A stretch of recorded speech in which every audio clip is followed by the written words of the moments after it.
Sí, doctora. Ya, muy bien. Bueno, este es un tema realmente mm, corto. Vamos a hablar básicamente de medicamentos principales que usamos para anticoagular al paciente.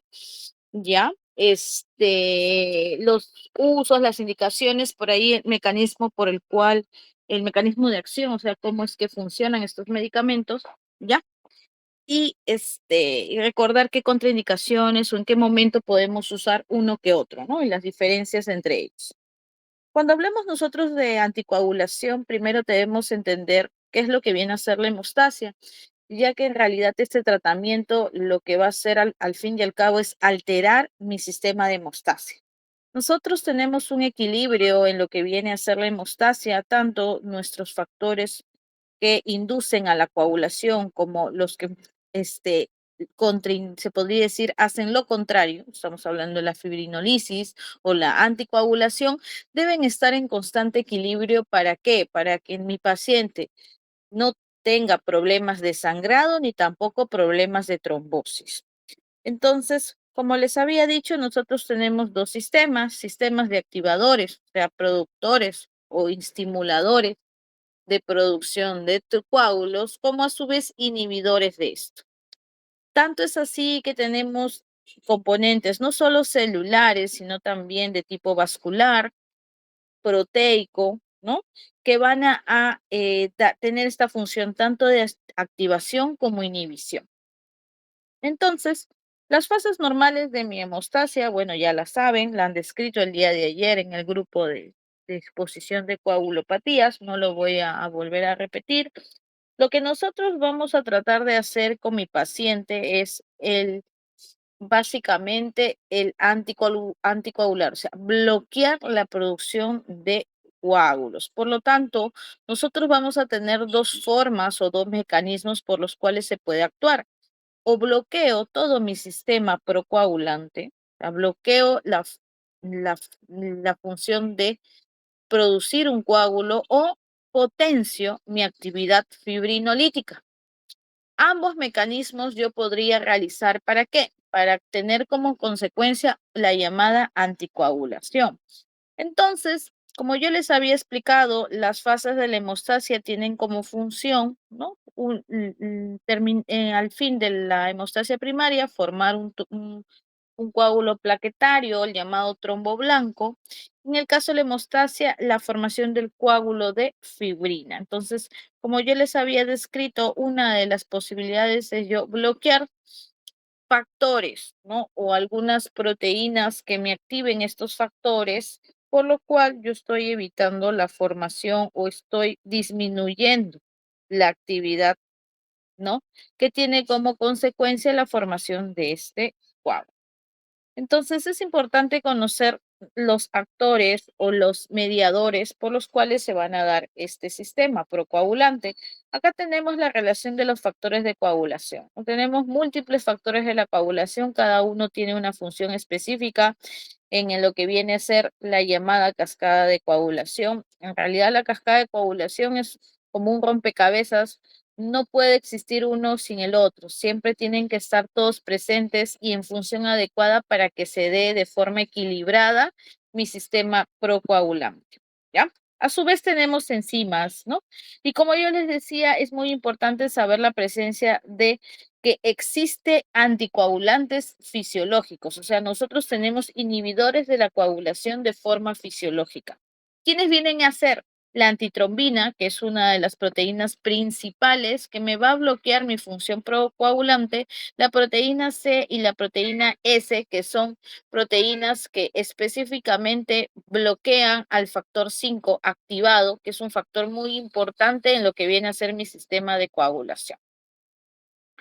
Entonces, la anticoagulación simplemente viene a ser el tratamiento que permite que que en nuestra sangre se evite la formación de coágulos, o también llamado trombo. Esto, el tratamiento o el manejo es para tratar de dar este tipo como consecuencia, ¿no?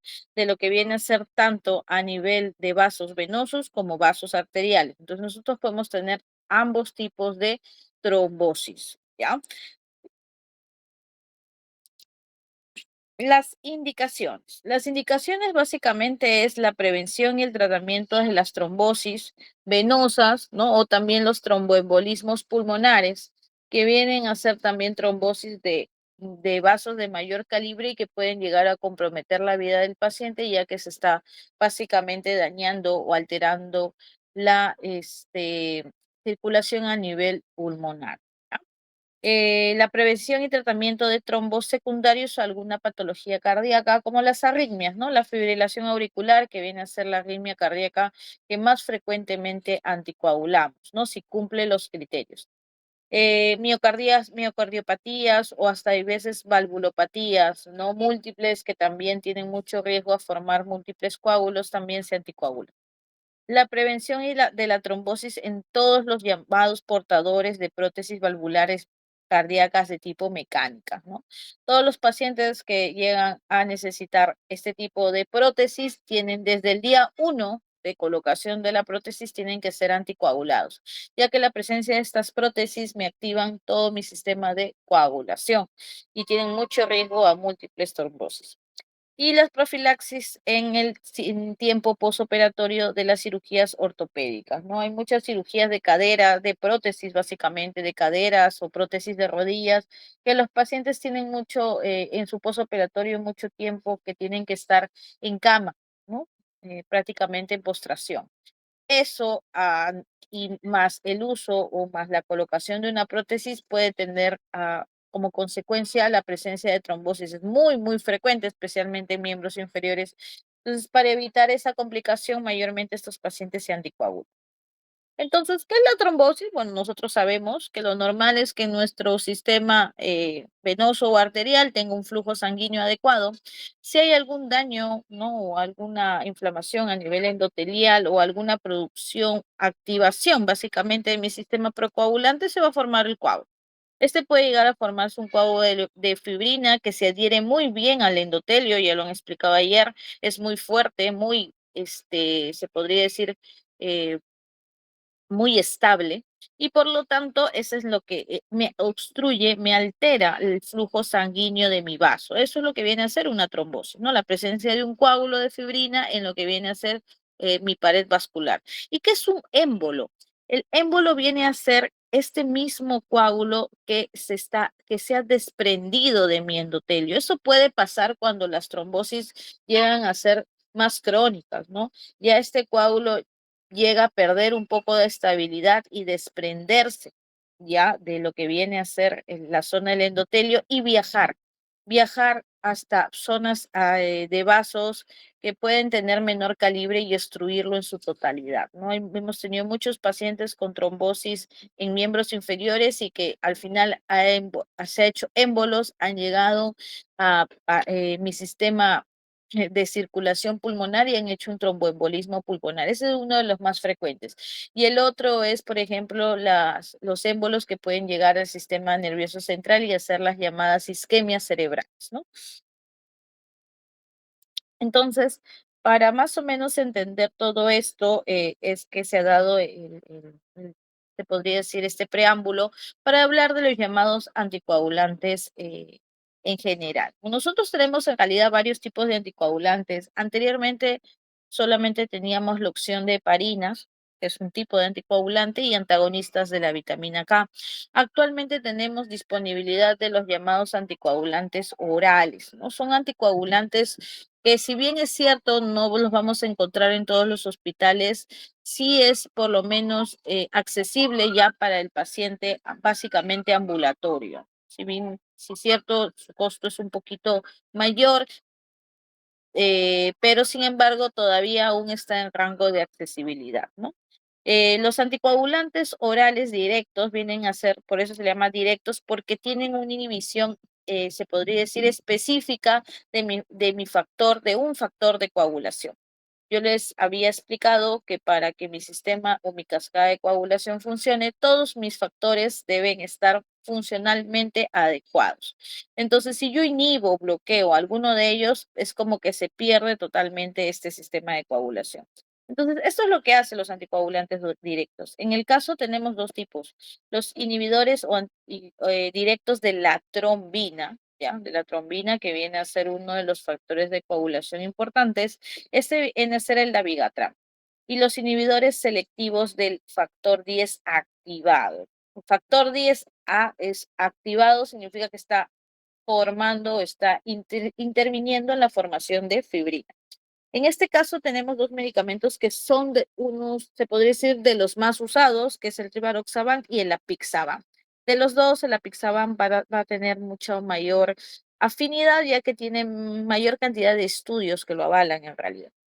Y dentro de los otros anticoagulantes que también al momento seguimos usando en los hospitales mayormente, tenemos en el caso de las heparinas, que vienen a ser anticoagulantes por vía parenteral, ¿ya? Acá tenemos la heparina no fraccionada o también llamada heparina sódica y la heparina de bajo peso molecular o la heparina fraccionada también se le dice. A su vez tenemos los antagonistas de vitamina K. Es un tipo de anticoagulante oral, ya, por si acaso, que aún lo seguimos usando de forma muy frecuentemente en el hospital. En este caso es la llamada warfarina. En otros países, básicamente europeos, usan más el acecumarol o cumarina, que viene a ser prácticamente un medicamento muy, pero muy similar a la warfarina. Su efecto es el mismo, ¿no? Solamente que, como le digo, allá tienen prefieren usar, bueno, ese otro, ¿no? Vamos a hablar un poquito de cada uno, por si acaso, para que más o menos se entiendan, ¿ya? En lo que viene a ser el mecanismo de acción, bueno, en el caso de las heparinas voy a explicar cuando hable cada uno de ellas, pero en el caso de las antagonistas de la vitamina K, acá vamos a ver en este cuadrito qué factores de la coagulación vienen a ser los afectados posteriormente al uso de este medicamento. En realidad vienen a ser todos los factores de coagulación vitamina K dependientes, ya que vamos a tener una competición, un bloqueo de estos factores de la coagulación y básicamente lo que me va a alterar es la llamada vía extrínseca, ¿no? Es por ese motivo que estos pacientes que usan este medicamento vamos a tener alteración a nivel de mi tiempo de protrombina, que es el que me evalúa la vía extrínseca. Y como les había explicado en el caso de los anticoagulantes orales directos, tenemos los inhibidores de forma selectiva de mi factor 10A. Este no necesita ningún mediador, o sea, es un medicamento que directamente me va a bloquear a este factor de coagulación. Por lo tanto, no voy a necesitar tampoco de ningún examen en particular o tampoco me va a alterar ningún examen, ya que lo que va a hacer es directamente bloquearme este factor de la coagulación. Y en el caso, bueno, del dabigatran, como les dije, lo que me altera es directamente la trombina. Sabemos que si no hay trombina, no se va a dar la formación de fibrina. Es muy importante que tengamos como factor de coagulación a la trombina, ¿ya? Vamos a hablar un poquitito de cada heparina, ¿ya? En el caso de la heparina sódica o heparina no fraccionada, por si acaso, es llamada así ¿por qué? Porque es una heparina de alto peso molecular. Llegan a tener un peso de hasta 50 kilodalton, por si acaso, ¿ya? Es una heparina que la vamos a poder obtener de la mucosa intestinal porcina o también del pulmón bovino, y su mecanismo de acción básicamente se va a dar porque va a potenciar a una proteína anticoagulante. ¿Cuál es esa proteína anticoagulante? La antitrombina. Ese es su principal mecanismo de acción. Al potenciar la actividad de la antitrombina, acuérdense que la antitrombina me inhibe ciertos factores de la coagulación, como el factor 10 activado. Entonces, esta anticoagulante tiene un mecanismo más o menos indirecto, ¿ya? A su vez, como les decía, también va a alterarme ciertos u otros factores de la coagulación que también la antitrombina funciona como anticoagulante, como el factor 2, ¿ya? Lo, eh, la ventaja de este tipo de heparina también es que puede ser usado no solo por vía subcutánea, sino por vía endovenosa. Su eliminación es en realidad muy variable, ¿no? Se va a captar una gran parte por mis células endoteliales, otra gran parte por la vía renal. Por lo tanto, pues podemos tener ciertas variaciones. Su tiempo de vida media es corta a comparación de mi otra heparina, ¿no? Es de 2 a 3 horas. Y lo que básicamente entre comillas, es una desventaja, es que como es una heparina de un tiempo de vida media corta, se debe monitorizar mediante un examen. A este tipo de heparina sí me llega a alterar el TTPA, ¿no? La vía intrínseca de mi sistema de coagulación. Por eso es que en casos en los cuales necesitamos mantener una dosis anticoagulante muy, pero muy regular, podríamos dar dosis endovenosa constante en infusión continua y monitorizar mediante el tiempo de tromboplastina parcial, la actividad de este anticoagulante. Anteriormente se usaba bastante en las unidades de cuidados intensivos porque los pacientes pues se les ponía en infusión continua este medicamento y se le podía poder estar monitorizando este examen de forma constante cada 2, 3 horas. Actualmente esta forma de uso ya no se está dando de forma muy constante, ya que contamos con otro tipo de heparina que es la de bajo peso molecular, que no requiere este tipo de monitoreo. Mayormente lo usábamos en el caso de la vía endovenosa, en el tratamiento del tromboembolismo pulmonar, ¿no? También se describe que se puede usar en cuadros isquémicos coronarios agudos, ¿no? En un tipo de bolos de infusión continua, pero como le dije, esto de acá hay veces es muy complicado por el tema de la monitorización. En el caso de las heparinas de bajo peso molecular o también llamadas heparinas fraccionadas, son heparinas ya de menor peso molecular, pueden llegar hasta 9 kilodaltons a comparación de las no fraccionadas que pueden llegar a 50. Estas heparinas las vamos a obtener básicamente de las heparinas no fraccionadas. Eh, se va a dar, se va a dar, se podría decir por la despolimeración, así se dice, de las heparinas no fraccionadas. Su mecanismo de acción, básicamente este tipo de heparina lo que me hace es potenciar duplicar o hasta triplicar la función de mi antitrombina. A comparación de la heparina no fraccionada, esta heparina solo se puede usar de forma subcutánea. Su eliminación sí es 100% renal. Por ese motivo tenemos que tener mucho cuidado en los pacientes nefrópatas, ¿no? En los pacientes nefrópatas, mayormente esta heparina se tiene que modificar la dosis, ¿ya? Tu tiempo de vida media sí es mucho mayor, ya por eso es que es una heparina que la usamos más frecuentemente porque su tiempo de duración mínima es de 12 horas. Entonces, tranquilamente el paciente puede recibir su medicación hasta de forma ambulatoria, ya que tiene que estar colocándoselo cada 12 horas y de forma subcutánea. Y hay veces hasta el mismo paciente se lo puede colocar, ¿no? Es bien fácil, ya. La dosis profiláctica sí la damos en dosis de cada 24 horas. Como yo les decía, ¿no? Básicamente su mecanismo de acción de las heparinas de bajo peso molecular es potenciar, se unen a la antitrombina y la potencia. Esta antitrombina, a su vez, lo que va a hacer es bloquear factores de coagulación con mayor eficacia, ¿no? Como el 10A activado, que es el que mayormente es el punto objetivo de mi antitrombina, y también el factor 2 activado, ¿no? Que viene a ser la trombina.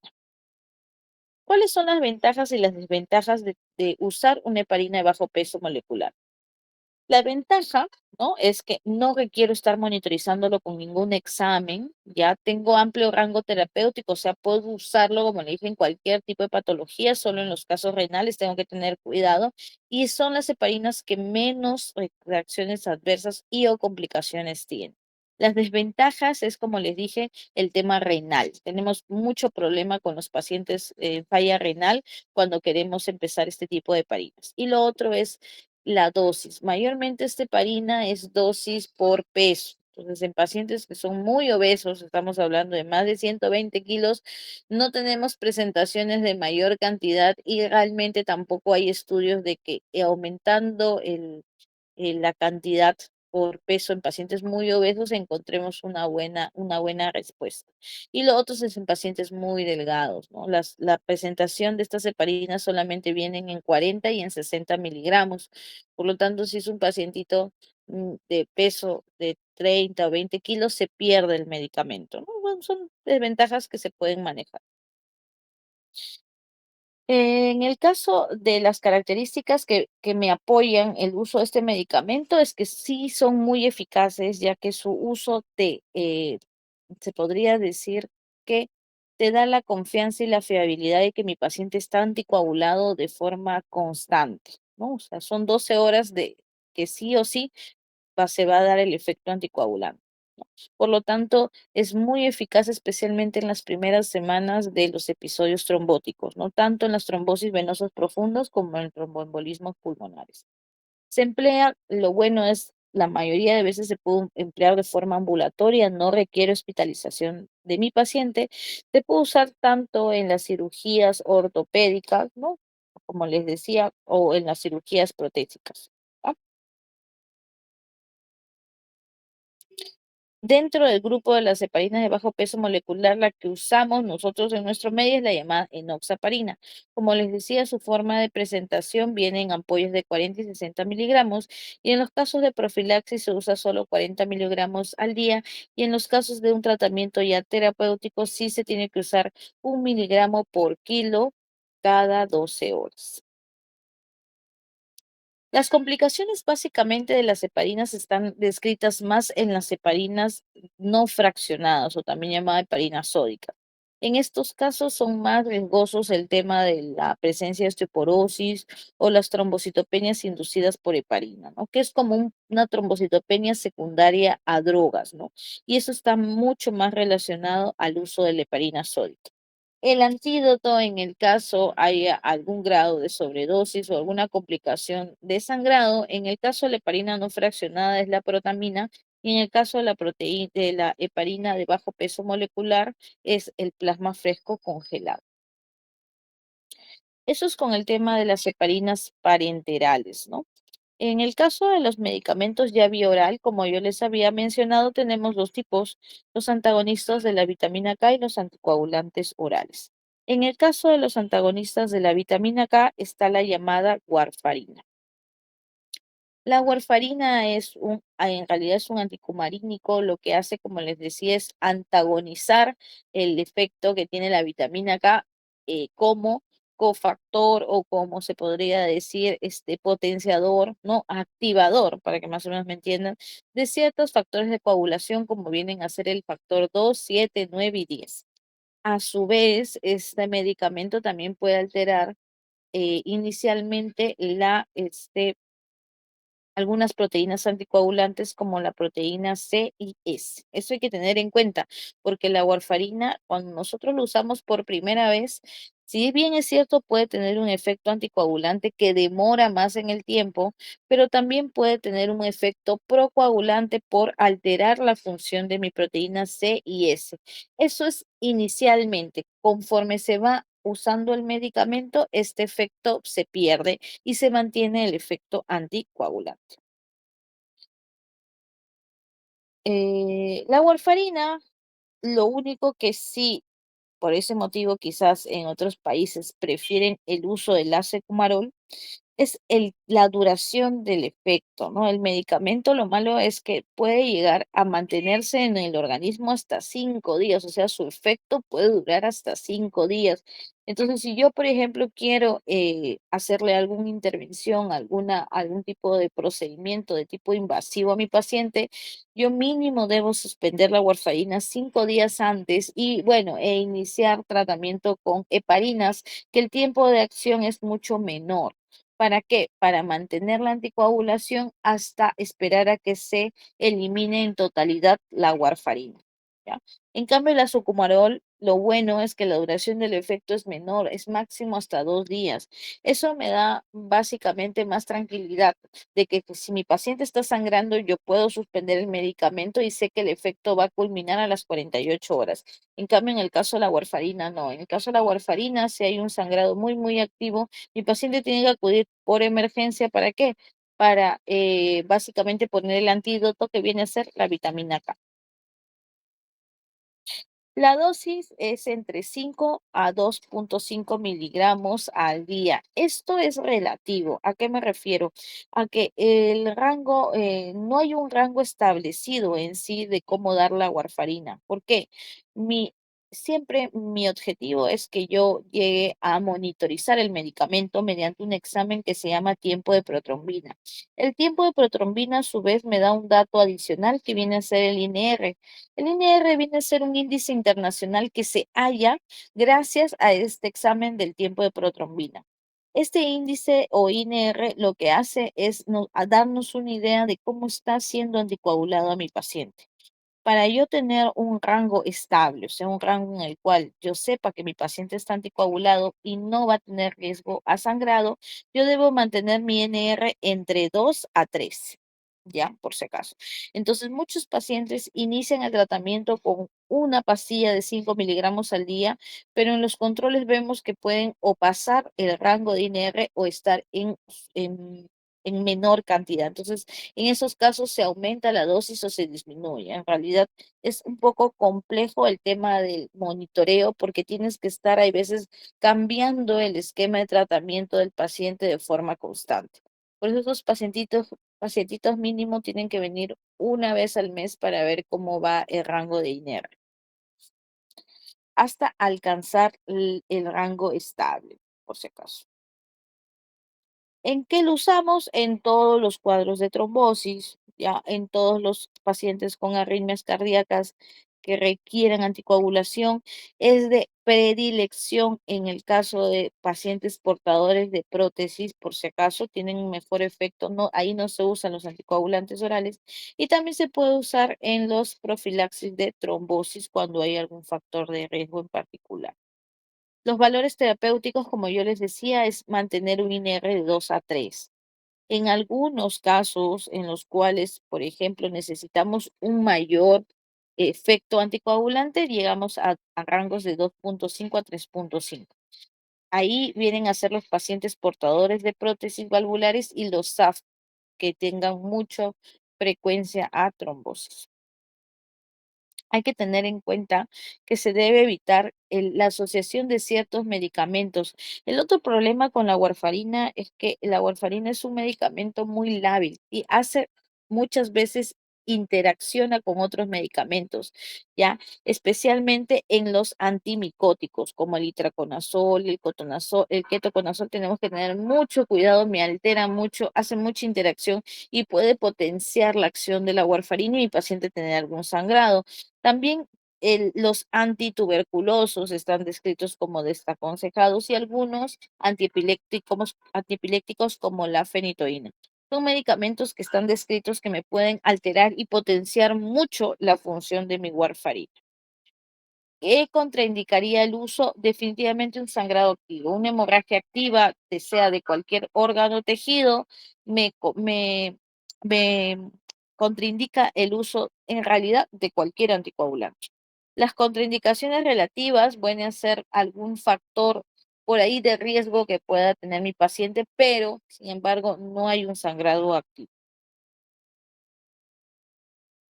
Esto es básicamente lo que puedo yo hacer si mi paciente está con una sobredosificación de anticoagulante. Idealmente, primero se debe evaluar si mi paciente tiene un sangrado muy activo. Si mi paciente tiene un sangrado demasiado activo, yo sí o sí tengo que iniciar manejo con vitamina K.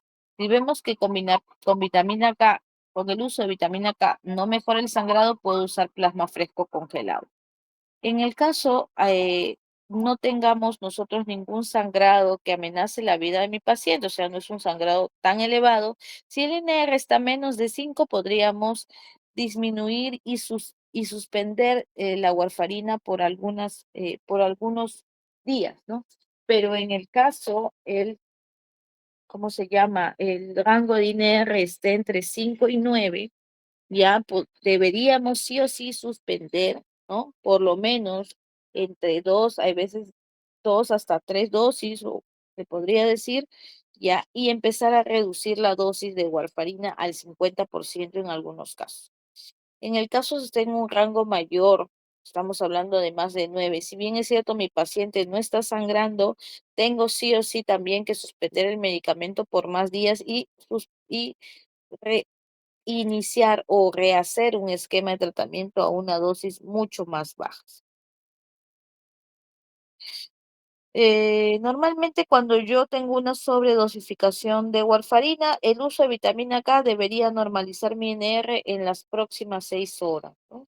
Podemos usar la vitamina K de forma endovenosa o bioral, ya que la respuesta es la misma, ¿ya? El plasma fresco es mucho más automático. Coloco o transfundo un plasma fresco y automáticamente el INR debe estar mejorando a los 3 5 minutos. Por eso les decía que si mi paciente tiene un sangrado muy activo, preferiblemente usamos plasma fresco, ¿ya? Porque sabemos que me va a mejorar la respuesta de forma inmediata. El tema de los sangrados, la verdad, sí hemos tenido pacientes que han llegado a sangrados muy severos, pero ¿por qué? Porque no han venido a sus controles, no se han podido monitorizar el tema del INR, ¿ya? Pero de por sí son pacientes que sí se adhieren bien al tratamiento, vienen a sus controles, entonces no hay tanto riesgo de sangrado, ¿no? Como siempre les explicamos que mientras no se controlen, no se monitorice el INR, no vamos a tener seguridad de anticoagulación. Otra de las complicaciones del uso de la warfarina es el tema básicamente gestacional, ¿no? Hay el llamado síndrome de warfarina fetal. Este medicamento está totalmente contraindicado en gestación. Hay que tener mucho cuidado y explicarle básicamente a las mujeres en edad fértil que requieren el uso de un anticoagulante y en este caso tengan que usar este tipo de anticoagulante que no pueden salir gestando. O bueno, que tienen que cuidarse, ¿no? Y que por último, si van a salir gestando, nos mencionen porque tenemos que cambiar del tipo de anticoagulante. Esto puede producir hemorragias intraplacentarias y deformaciones congénitas, por si acaso. También tenemos algunos pacientes con intolerancia a warfarina, que por más que le damos hasta las dosis máxima, no llegamos al rango del INR objetivo, ¿no? Se llama intolerancia o refractariedad. Y hay un grupo de pacientes que tienen una enfermedad congénita, una trombofilia, que es la llamada deficiencia de proteína C o proteína S. En el caso, cuando los pacientes inicialmente usan warfarina en esta enfermedad, hacen las llamadas necrosis cutáneas. Yo les había dicho que la warfarina también tiene un efecto que me altera, me bloquea o me alteran básicamente la producción de proteína S. Entonces, si tenemos ya de por sí una deficiencia congénita y empeoramos esa deficiencia, mi paciente va a tener más riesgo de sangrados. Y esto es lo que sucede, esta es la llamada necrosis cutánea, ¿no? Este es un pacientito que usó warfarina prácticamente solo 3 días, pero usó unas dosis ligeramente altas, ¿no? Hizo una necrosis cutánea porque tenía una enfermedad que es la deficiencia de proteína C, ¿no? Este es otro pacientito, son pacientes que llegaron a hacer necrosis y el llamado síndrome de warfarina fetal o también llamado condrodisplasia epifisiaria. Como les dije, hay muchas alteraciones de tipo eh, fetales, ¿no? Congénitas, que desgraciadamente pues hacen que muchos de los pequeñitos no tengan viabilidad intrauterina, ¿no? Se evitan la mayoría. ¿Cuáles son las diferencias de una heparina con una warfarina? Bueno, básicamente la ruta de administración, uno es parenteral, otro es oral, el mecanismo, ¿no? ¿Cuál es el problema? Básicamente es que ambos medicamentos desgraciadamente necesitan un monitoreo. Estamos hablando de las heparinas no fraccionadas, ¿no?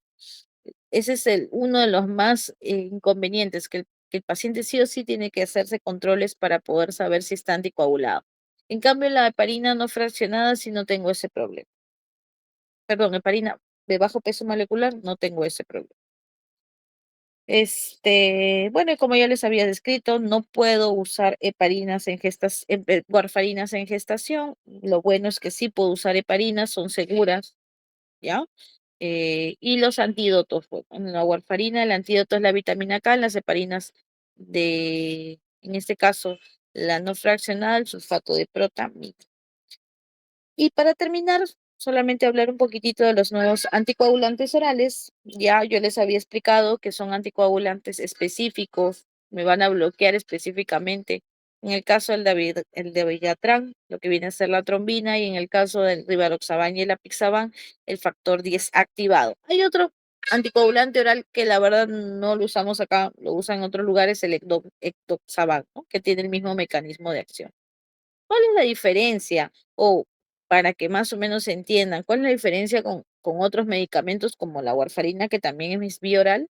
es que este medicamento no requiere monitorización. O sea, yo el medicamento le doy a mi paciente y desde que lo ingiere mi paciente está anticoagulado y de forma regular, sin necesidad de aumentar o disminuir la dosis. Eso es el que tenemos a favor de este medicamento.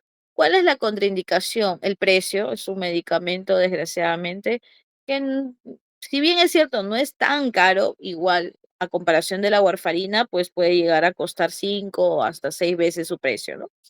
Las diferencias entre ellos es dependiendo. Mayormente en adultos mayores preferimos usar el Apixaban, que tiene mayores estudios de confiabilidad en adultos mayores, ¿ya? Y lo único que por ahí cambia es que ese medicamento se tiene que usar cada 12 horas. En el caso del Rivaroxaban es un medicamento que en pacientes jóvenes es de predilección, se usa una vez al día y va muy bien en las llamadas arritmias cardíacas, ¿no? También lo podemos usar para las profilaxis, ahí las dosis son menores, ¿ya? Y también para los episodios trombóticos, donde quizás las dosis son mayores y por un menor tiempo. Lo que sí no está descrito como eh, medicamento de elección es en los pacientes con portadores de prótesis valvulares cardíacas. En ese caso, sí o sí, el medicamento de predilección es la warfarina, al igual que en el síndrome antifosfolipídico, ¿no? Todavía aún las guías te sugieren el uso de warfarina cuando estamos hablando de un anticoagulante oral. Muy bien, creo que hasta ahí estas son las contraindicaciones que son las mismas, todo lo que viene a ser sangrado y gestación. Solo el único anticoagulante que está sugerido en gestación son las heparinas, por si acaso. No sé si tengan alguna pregunta, esto es lo mismo. ¿Me escuchan? Sí, doctora, todo claro. Muy bien, el día viernes no se olviden 11:30 porque vamos a hacer 2 clases, aunque son cortitas. Yo creo que sí, hasta un cuarto para las 12 podríamos empezar. Doctora, disculpe, ¿podría pasar sus presentaciones al delegado? Ah, ya que me escriba más tardecito, voy a cargar Ajá. mi compu para que me lo envíe, Ya, para doctora, muchas enviárselo, ¿ya? gracias. Ya, Sí, ok. gracias.